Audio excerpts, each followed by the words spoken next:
بسم اللہ الرحمن الرحیم، الصلاۃ والسلام علیک یا سیدی یا رسول اللہ وعلی آلک و اصحابک یا نور اللہ۔ درود شریف کی فضائل و برکات۔ فضائل درود شریف میں یہ واقعہ نقل ہے کہ حضرت علی رضی اللہ تعالیٰ عنہ سے روایت ہے کہ ایک دن سرکار عالم صلی اللہ علیہ وسلم نے فرمایا، جو شخص حج کر کے جہاد میں شرکت کرے تو اس کا ثواب 400 حج کے برابر ہوگا۔ وہاں کچھ ایسے لوگ بھی موجود تھے جو حج کی استطاعت اور جہاد لڑنے کی قوت نہ رکھتے تھے۔ یہ بات سن کر ان کا دل ٹوٹ گیا، کیونکہ وہ اس ثواب کو حاصل نہیں کر سکتے تھے۔ یعنی کہ دیکھیں، دو چیزوں کی اس میں جو ہے آپ صلی اللہ علیہ وسلم نے ارشاد فرمایا کہ حج بھی کریں اور اس کے بعد اگر جہاد کریں تو اس کو اس کے حج کا ثواب 400 گنا بڑھا کر دیا جائے گا، 400 حج کے برابر دیا جائے گا۔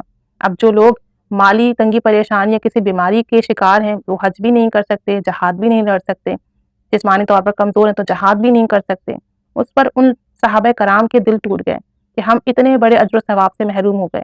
تو اللہ تعالیٰ کا دریائے رحمت جوش میں آیا، پیارے نبی کریم صلی اللہ علیہ وآلہ وسلم پر وحی فرمائی کہ اے محبوب صلی اللہ علیہ وآلہ وسلم، جو شخص آپ پر درود شریف بھیجے گا اس کو 400 غزوات کا ثواب ملے گا، اور ہر غزوے کا ثواب 400 حج کے برابر ہوگا۔ سبحان اللہ عز و جل۔ ایک بار درود شریف پڑھنے کا ثواب 400 غزوات کے برابر، اور ہر غزوہ 400 حج کے برابر۔ 400 کو 400 سے ضرب دینے سے حاصل ہوگا 1,60,000۔ یعنی کہ اللہ تعالیٰ نبی کریم صلی اللہ علیہ وسلم کی امت پر کتنا مہربان ہے کہ آپ کو حج کا، آپ کو جہاد کا اتنا ثواب دیا جا رہا ہے۔ رسول کریم صلی اللہ علیہ وآلہ وسلم نے فرمایا، جسے یہ بات پسند ہو کہ اللہ تعالیٰ اسے اس حال میں ملے کہ اللہ تعالیٰ اس سے راضی ہو، تو اسے چاہیے کہ مجھ پر کثرت سے درود شریف پڑھا کریں۔ دیکھیں، ہم سب کے اعمال ایسے ہیں کہ ہم ایک دوسرے سے بھی منہ چھپائیں، لیکن اللہ تعالیٰ تو ہمارے اعمال سے واقف ہے، وہ سب جانتا ہے، پوشیدہ رازوں کو بھی جانتا ہے، چھپی ہوئی باتوں کو بھی جانتا ہے، دلوں کے بھید کو بھی جانتا ہے، وہ تو تمام معاملات سے واقف حال ہے۔ تو پھر نبی کریم صلی اللہ علیہ وسلم کے فرمان پر عمل کریں گے، کثرت سے درود شریف پڑھیں کہ اللہ تعالیٰ ہم سے راضی ہو، اور جس وقت ہم رب کے سامنے جائیں تو ہمیں شرمندگی اور ملال نہ ہو، بلکہ درود پاک کا نور ہمیں ڈھانپ لے اور اللہ تعالیٰ ہم سے راضی اور خوش ہو جائے۔ مزید فرمایا، جسے کوئی سخت حاجت درپیش ہو تو اسے چاہیے کہ مجھ پر کثرت سے درود شریف پڑھے، کیونکہ درود شریف مصائب و آلام کو دور کر دیتا ہے اور روزی میں برکت اور حاجات کو پورا کرتا ہے۔ سبحان اللہ عز و جل۔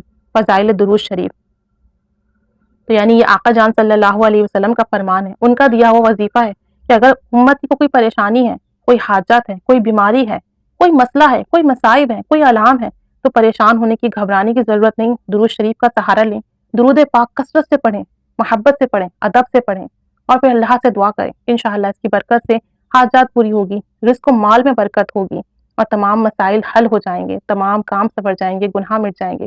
یہ تو آقا جان صلی اللہ علیہ وسلم کا فرمان عالی شان ہے، تو آپ صلی اللہ علیہ وآلہ وسلم کا فرمان عالی شان حق ہے، اس پر عمل کریں، درود پاک پڑھتے رہیے، کثرت سے پڑھیے کہ اللہ بھی راضی ہو، اور جس وقت اللہ کے سامنے جائیں تو ہم سے خوش ہوں، ہم سے راضی ہوں، نبی کریم صلی اللہ علیہ وسلم ہم سے راضی ہوں، اور ہمارے تمام دنیاوی دینی مسائل حل ہو جائیں، تمام مشکلیں حل ہو جائیں، تمام پریشانیاں حل ہو جائیں، تمام بیماریاں شفا سے بدل جائیں، تمام کام سنور جائیں۔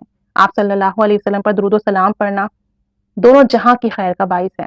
خوب خوب درود و سلام پڑھیے، سنوار کر پڑھیے۔ آپ صلی اللہ علیہ وسلم ہم پر رحمت کی نگاہ فرمائے اور ہمارا درود پاک قبول و مقبول ہو جائے، اس کی دعا کریں۔ آمین بجاہ النبی، آمین صلی اللہ علی محمد صلی اللہ علیہ وآلہ وسلم۔